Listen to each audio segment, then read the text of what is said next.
All right, we're looking at Andrew Loomis's Figure Drawing for All It's Worth. I remember reading through this in art school, and his opening essay and opening chat has always stuck with me because it does the basic thing introduction to a book should do. Why did I write this book? What's this book about? But it's actually a very thoughtful essay on the artistic process itself and why artists want to be artists. And what I like about it is it's a practicing artist talking about this as opposed to just, say, an art critic or an art philosopher who doesn't really work in the studio. So I'm just going to... This is a recommend for this book, so I'd say just pick it up and read it for yourself. Loomis does a good job expressing his thoughts. I just want to kind of give you my takeaways, sort of in my words, what I think the key points or the key ideas that you can apply from this essay are. So the first thing Loomis does is he talks about anatomy as a practical problem for artists. So this guy's a commercial artist. He's he knows that feel, bro. He's known the struggle of, not doing well in art school. He's known the struggle of trying to make ends meet and make money as an artist. And so for him, this is a personally urgent problem. He wants to help other young artists like himself with this. So Loomis believes that figure drawing and the fundamentals of art are a marketable skill. If you gain this skill, you should be able to find work. Now, one question or one personal observation I have is that true anymore? He's writing in the 40s. He started to feel, I think, the effect of photography on the illustration market, and he actually talks about the effect photography had on the illustration market. Is it true in the day of AI taking over the world and all that stuff? Well, I do still believe it's true that if you learn the fundamentals of art, that is a skill and that you can still apply it in places. Illustration may not be as popular a field today as it was in Loomis's time and in Rockwell's time, but I do believe it's true that if you gain a skill, that opens up a door for you that otherwise might not have opened up. So if you're struggling to support yourself as a starting artist, improving your fundamentals should help you find more career opportunities. So it gets really interesting when Loomis starts talking about the distinction between the mental approach to art versus technical information about art. So if you can imagine a giant stack of art books, these could have just billions of little factoids for you. You can find books that name every single muscle and show you how it works, name every single bone of the skeleton, give you math on proportions, and you can get down into the nitty-gritty on everything. But Loomis's problem is, what do you do with all of this information? The tricky thing, if you have a bunch of information, is figuring out what's important and how to apply it. So that's the mental approach. How do you think when you draw a figure? How do you think about art? Loomis talks a little bit about his views on talent versus work ethic. Now, I've seen some modern artists who get really offended if you use the word talent because they think that if you say an artist has talent, that means it's sort of like, oh, talent's just this magic ability you have to draw and you don't have to work at all. I actually think that I think there is such a thing as talent, but talent isn't the same as work ethic. And what's Loomis actually influenced me on this because he has what I'd call a very balanced view. Basically, he believes that talent is worthless without work ethic. So what is talent? Talent might be, do you have a good capacity to draw these figures? Are you a good learner? Do you learn from your mistakes? But if you don't have work and really apply yourself to this problem, all that talent's going to be wasted. Talent's not going to magically make you a professional artist. If you want to be an artist, effort is what proves your commitment to that goal. It's what separates the professional from the hobbyist.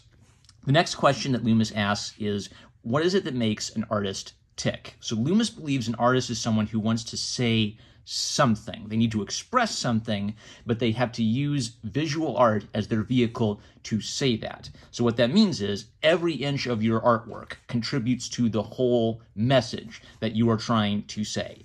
And the way you say something in your art is by emphasizing some things and de-emphasizing others. If you are trying to say this is a wonderful, good person, you might emphasize, their beautiful, serene expression, for example, and you might de-emphasize, you might de-emphasize a bunch of golden jewelry that they have on them, because the golden jewelry isn't important as, the piece that they have inside, right? You are making decisions the entire time you are making an artwork, and that's how you say what you want to say.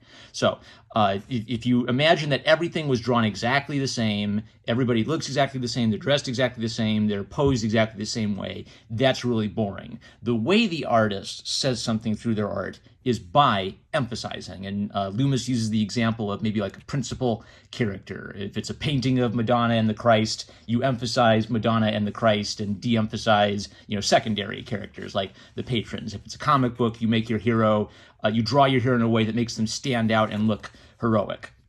Loomis then talks a little bit about the effect that photography had on the illustration world. And his argument is because the camera can achieve minute, detailed realism, an illustrator's job has gotten harder. It's not enough just to imitate life and make something that looks real. If you want your work to stand out from photography, your work needs to have character. It needs to have personality. It needs to have some life. So the next question is, if emphasis and de-emphasis is what's important, how do you emphasize and de-emphasize? So Loomis sees three main ways you can emphasize something, and what's beautiful is they contrast. The way to emphasize is the opposite of the way you de-emphasize. You can de-emphasize by using diffusion, meaning drawing things sort of ghost-like, maybe with looser strokes, hazier, smokier.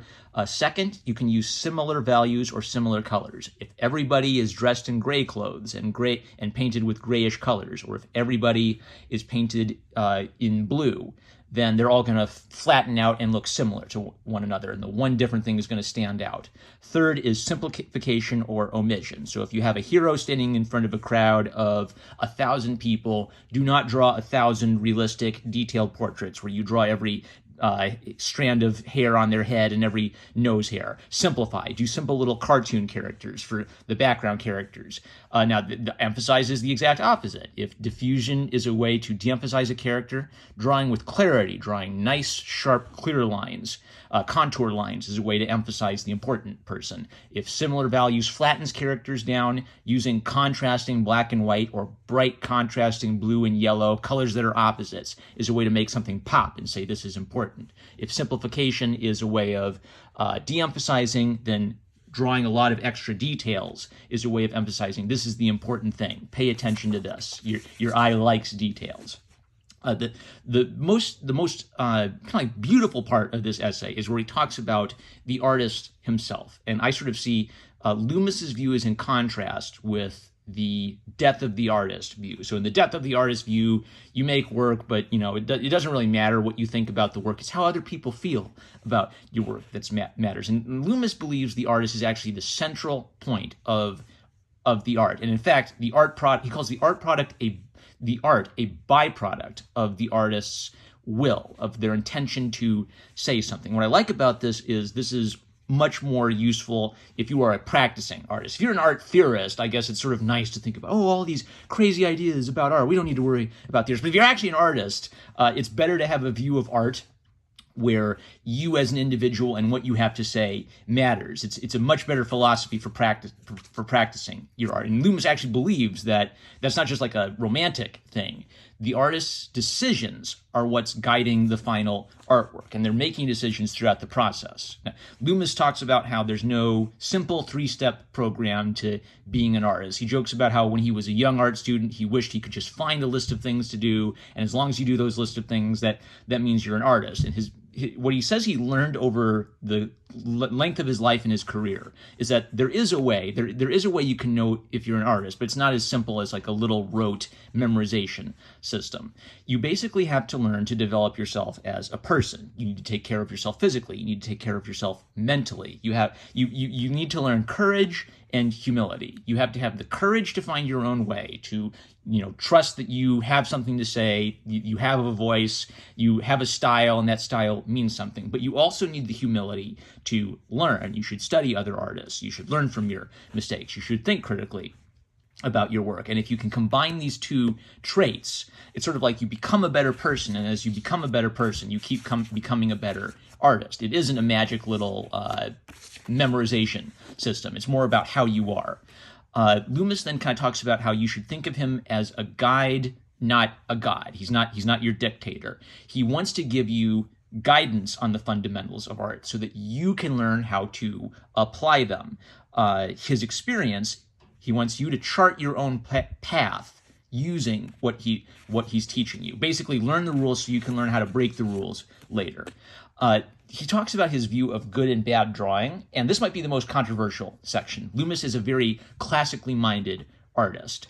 He believes there's such a thing as good and bad drawing. So if you're very subjectivist about your view, it's just how you feel about the work. I kind of have I'm kind of a divided mind. So I'm actually not primarily a classical artist myself. I consider myself more of a cartoonist. I like experimental styles, but I really respect Loomis's view. And I'd actually make the argument that even if you don't want to do sort of classical, realistic figure drawing, it's good for any artist to learn how to do this, even if you're interested in, abstract styles or sort of grungy underground styles, because classical fundamentals have application everywhere. So Loomis describes how a young, inexperienced artist might look at their work and just say, this is good enough, it's fine the way it is. But the older and more experienced you get, in Loomis's view, the more critical and careful you get. You're sort of constantly striving for to make yourself better and better and better. So Loomis believes that a good artwork should have two key qualities. First, it should be convincing. You should be able to look at it, and if it's a